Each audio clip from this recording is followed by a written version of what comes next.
Hey everyone, it's Robin, Oversized Crafts, and welcome to my studio. Does this look familiar? Having to use multiple smaller hot pads or pot holders whenever you want to put a larger casserole dish out on the table. Today I'm going to show you how to make a extra large quilted hot pad. We're going to use 2 pieces of fabric, some cotton batting, and some Insulbrite. While I love to have a nice stash of quilted pot holders, I do prefer to have just one hot pad when I'm putting down a large casserole dish. This also works if you just want to have one location where you put down 4 or 5 different hot dishes or pans on the table instead of just one large casserole dish. So let me show you how easy it is to create this extra large quilted hot pad. I was thinking that I would like to have a finished extra large hot pad measure about 14 by 18. That should give me enough room to put one of our large casserole dishes on it, or enough space if I want to put a couple of small hot dishes on it or some pans or something like that. If you're going to make it extra large, let's just go ahead and make it extra large. Now, being 14 by 18, I would like to start out with my materials just a little bit larger, because as we're quilting it, sometimes the quilting will cause it to shrink in, and it's easier to trim down than it is to add more fabric to it.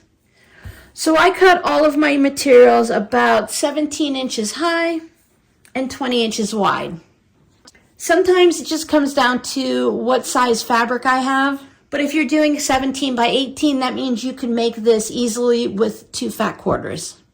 So the material I'm using is a piece of quilting cotton on the top. And then I have these fun snowmen for the back. You can use the same fabric for the top and the back if you'd like. And for the insulating material, I have a piece of 100% cotton batting. It's this color, more of a creamy color versus the bright white, because it's an unbleached cotton. Either way it works. You just want to avoid something that's like a polyester, anything that might melt under a hot pan. Now this material here, you can hear it's a little crinkly. This is called Insulbrite. And this is a insulating thermal lining, kind of like a batting. It's made specifically for doing things in the kitchen, like for hot pads and for pot holders and oven mitts. This does have a metal material in it, so do not use this for anything that's going to go in the microwave. This is something similar to what you might find inside one of the soft-sided coolers. It can keep things hot or cold. See? Keep it hot or cold. Now, if you go to the Warm Company website, that's who makes Insulbrite, and you check, there's a regularly asked question area, and they ask, should you put it metal side up or should you put it the soft batting side up?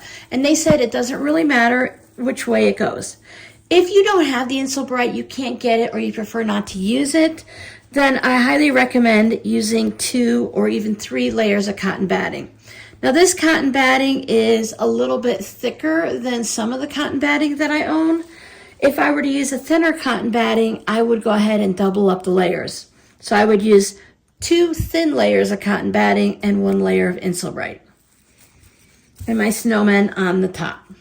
Now make sure all of your layers are nice and smooth, and iron them if you need to.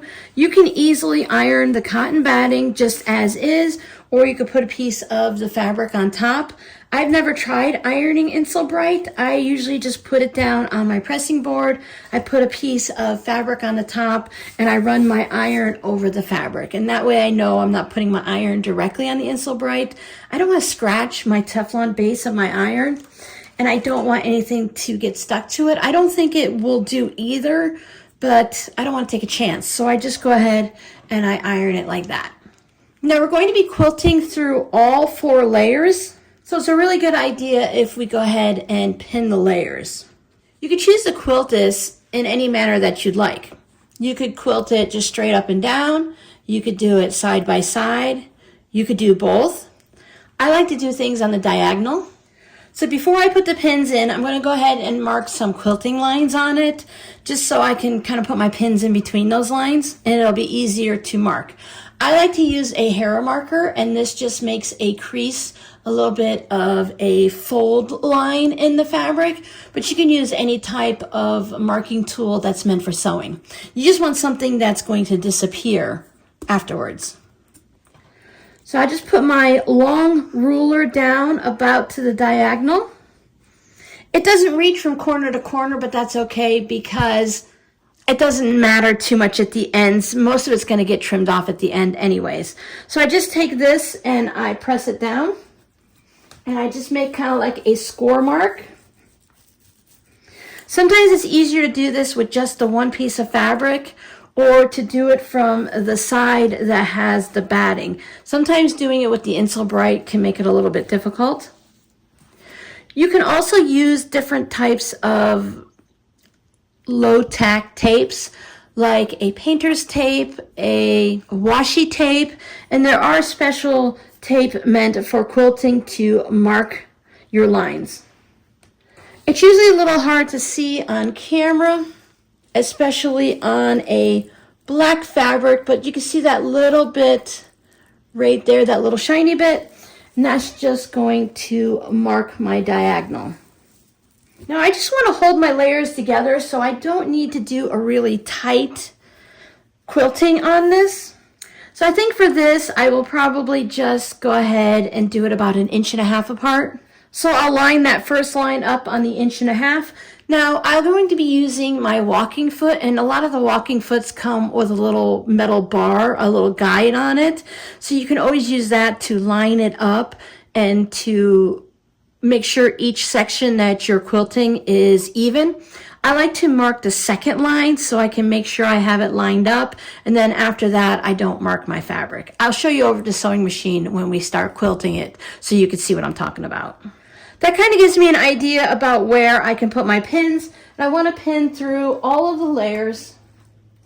I can always move any that are in the way later on. And once I have all the pins in, I'll take you over to my sewing machine and we'll go ahead and stitch this. So I did end up flipping it back over so you guys could see better, I think, on the gray and red snowmen.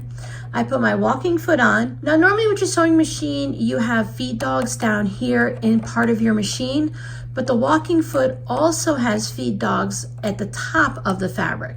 So that way the fabric is fed through evenly through the top and the bottom. It's such a small difference if you don't have a walking foot, but over the distance of the fabric, you'll gather more and more fabric on top and you could end up with puckers, wrinkles, and folds. But by using the walking foot, it feeds both the top and the bottom evenly. It's highly recommended when you have several layers of fabric or batting that you're trying to sew together. This is that little bar that I mentioned. After I sew the first line, I will measure. I marked with a friction pen here, and that'll give me my distance. So after I do the first row, I will line this up to make sure that I'm 1.5 inches from there. It looks like much more because I have the camera zoomed in. So let's go ahead and start off by just stitching that first line, and then I will show you how to line up your bar. Please bear with me while I break in this new tripod, testing it out to see if it's going to make it so that you guys can see a little easier when I'm at the sewing machine. I am wearing quilter's gloves. These are Fons and Porter. They have all these little bumpies on here to help hold the fabric, and I find it easier for me to guide the fabric through the machine when I have these gloves on. I have a gray thread in the top of my fabric and a black in my bobbin. Since I'm going through such a thickness, the Insel Bright and the batting and the fabrics, I'm going to go ahead and put my stitch length up to a 2.8. For my sewing machine, I'm sewing on a Juki. You can try out on test bits of fabric, just maybe along the edge here too, because we're going to trim that off. Just stay within about 1/2 inch from the edge. And you can test out different lengths to see what you like. Now I have that fold or crease going down here that I can see that I'm going to follow, or you might have some type of a mark that you're using.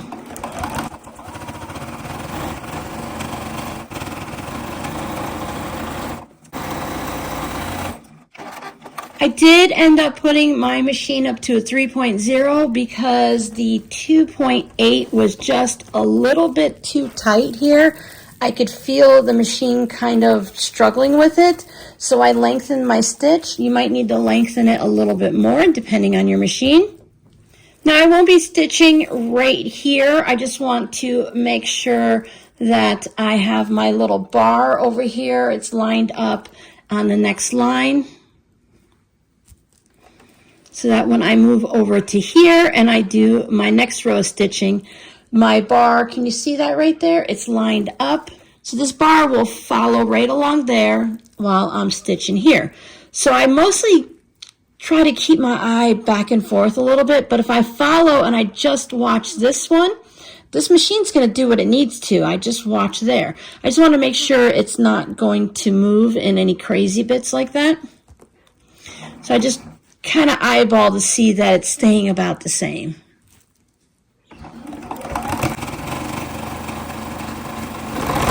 If I get a little off, it's going to be okay. It doesn't have to be exactly perfect. This is a hot pad. People are going to put dishes and stuff on top of it, casseroles. You're not going to see the stitching. Match your thread the best you can to your fabric and it'll blend right in. So I'm going to keep stitching on this side, and when I'm done here, I'll flip it over and do the other side. So I'll line this back up with the line here, my line of stitching. Put my foot down. Now going through all of these layers, the Insulbright and the thick batting, it can make it a little bit difficult to control it. If you're having very wonky lines and you're struggling to keep them lined up nice and straight, then what you can do is you can pick a serpentine stitch on your sewing machine that it already curves, or you could take your fabric and curve it a little bit as you're stitching. You want it to be very gradual and go like that. But for your first test run, for your first one, keep it for yourself. Make it from fabrics you enjoy and just test it out so you get a feel for it. And after you make the first one, number 2, 3, 9, and 10, it's just going to get easier and easier the more you make them. The first one may not come out perfect, but once you do each line, you'll figure out how it feels and where you might need to adjust. Just like when you're working on a large quilt, you can roll up the part that's underneath the throat of your machine. This area right here is called the throat. So if you roll it up a little bit, just be careful of your pins. If you want, you can go ahead and measure every now and then to make sure everything's staying in the exact number that you set, like 1.5 inches. And then just keep going. I'm just going to keep sewing on this, and as I said, I'll spin it around and I'll sew on this side until both of them are all set and ready to go. So there it is, all quilted up. You can hear all the crinkliness. If someone gives you something, you can definitely tell if it has the Insulbright because it makes that noise. It also tends to make it a little bit thicker, plus the thicker batting that I use, so we are sewing through more than we might normally. I gave it a nice good steamy press, got everything to lay nice and flat, and now I'm going to trim it down. I have a big 20.5-inch square ruler that I'm going to be using. Sometimes I like to leave my quilter's gloves on still, or at least the left hand one. It can hold the ruler a little bit better. Now these are Creative Grid rulers, and they have, see all these dots and everything? It's a little bit of a rough spot underneath. It helps stop the ruler from sliding. If you just have a 6x24 or whatever size ruler you have, you can just go ahead and trim off one side right here and then set the ruler up and use the lines on your mat, however you like to normally trim things down. I do know that my fabric is wider than my Insulbright and my batting, so I want to trim right along that edge. So up here I have extra, so it looks like I'm trimming a lot off, and that's just because I have extra fabric past there. And then over here I'll just slide it over, and this is going to allow me to cut the right side and the top all in one shot. I can find a spot maybe to line up on the snowman if I see somewhere on my fabric that will help keep it nice and straight. Otherwise you can just guess. Really, as long as it's not totally crooked, it's going to be okay. I just want to have batting and Insulbright straight to the edge everywhere. Go slow, put a little pressure down. It can be a little bit harder to cut through.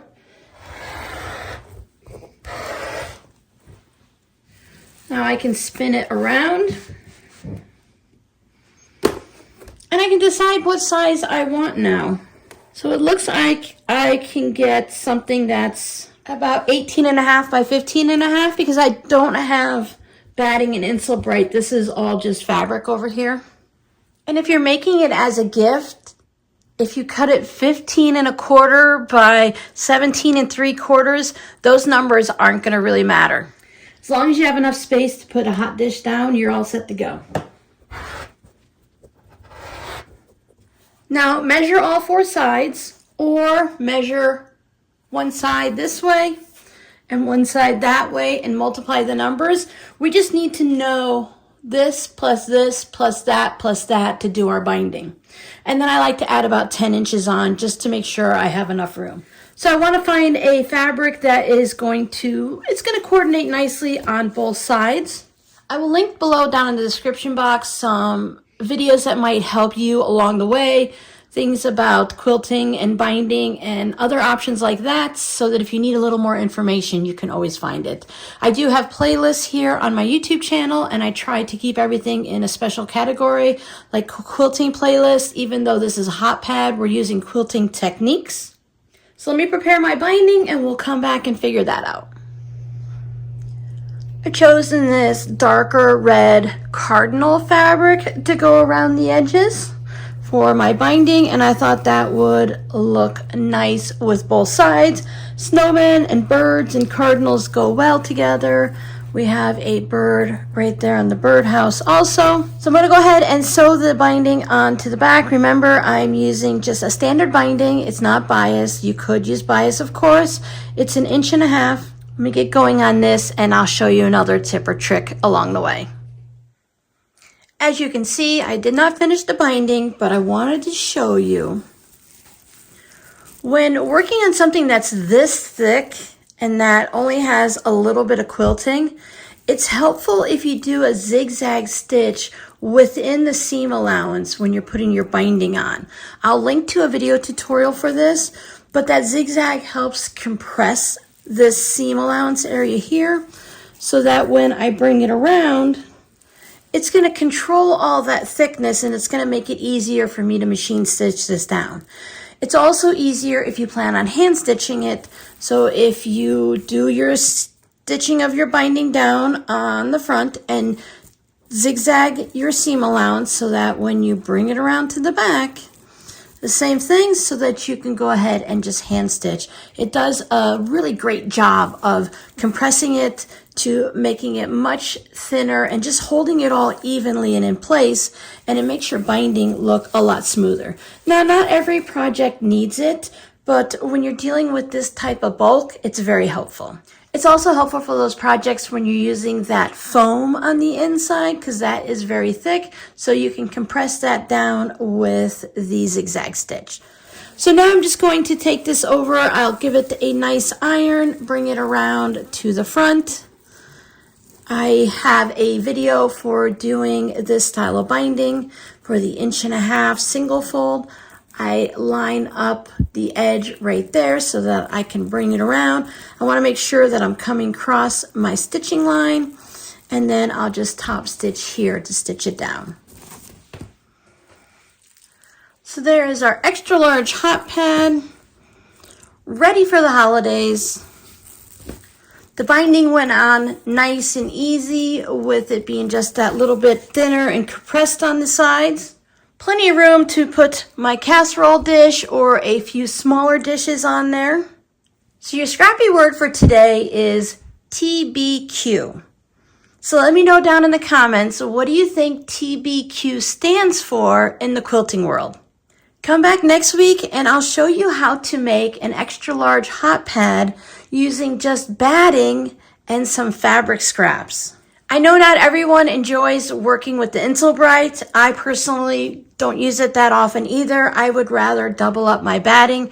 So I'll show you how to do that next week. And you can do scraps, Or like myself, I'm going to be using this mini jelly roll. These are 20 pieces that are strips of fabric that are 2.5 by 42 in these fun Christmas fabrics.